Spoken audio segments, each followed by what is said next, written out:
Bonjour, je suis Solène Bourque, psychoéducatrice. Aujourd'hui, je poursuis la présentation des jeux placotes avec, dans la catégorie Exploration, mes premiers casse-têtes à colorier.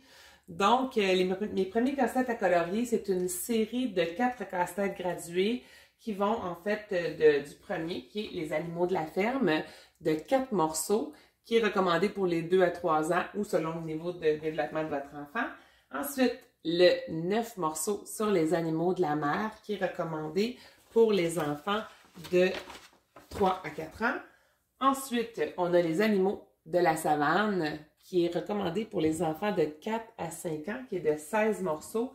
Et finalement, les animaux de la forêt boréale, un 25 morceaux, qui est recommandé pour les enfants de 5 à 6 ans.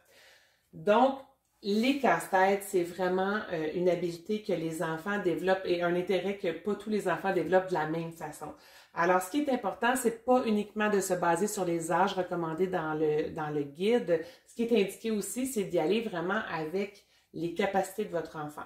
Donc, pour que votre enfant maintienne son intérêt à faire un casse-tête, il faut que le casse-tête soit suffisamment facile pour lui faire vivre des réussites et qu'il réussisse à le compléter par lui-même ou avec un minimum d'aide, mais également assez difficile pour présenter un défi qui va maintenir son intérêt. Donc, si c'est trop facile, ça se pourrait aussi qu'il se désintéresse facilement.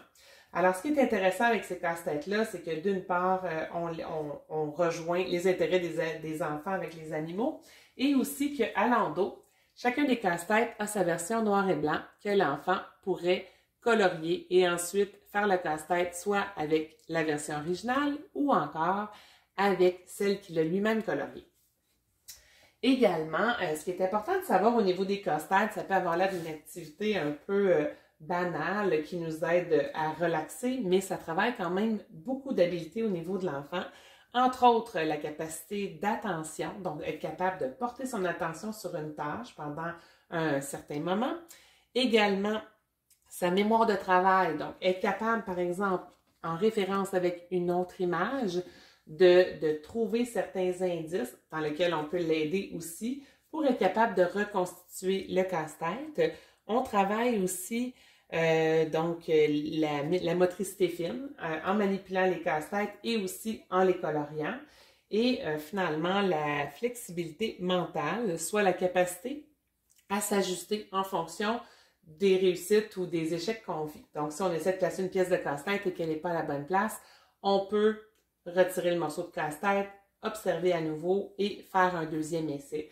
Donc, tout ça se travaille à travers des casse-têtes quand même très intéressant de savoir ça. Et tout ça est indiqué dans le guide, donc vous pourrez lire plus en détail sur le sujet.